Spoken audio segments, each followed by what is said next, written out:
Ciao a tutti da Veronica Pisano, cantante folk sarda.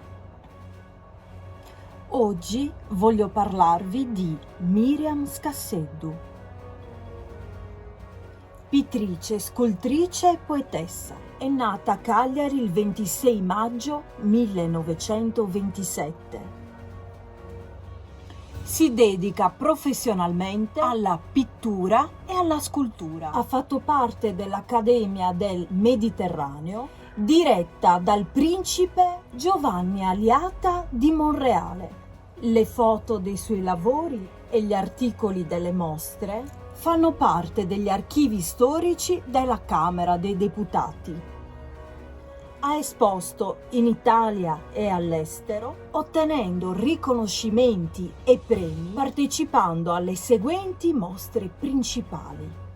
Personali agli amici del libro, Galleria dell'Ente Turismo Parigi, 1966. Centro Italiano di Cultura di Colonia, sempre 1966. Galleria del Poligrafico di Vienna, 1967. Stoccolma, Dublino, Copenaghen, Zurigo e Düsseldorf nel 1969.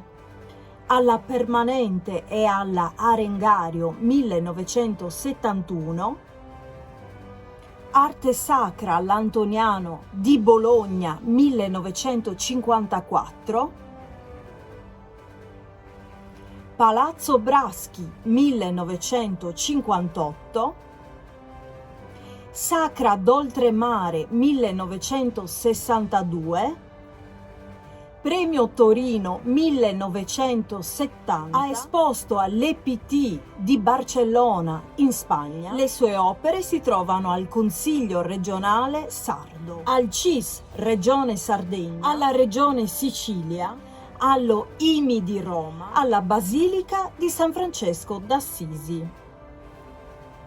Nel 1961 le è stata conferita la medaglia d'oro della Camera dei Deputati per le arti figurative. Questa è una minima, presto avremo delle belle novità. Vi do appuntamento al prossimo video. Ciao!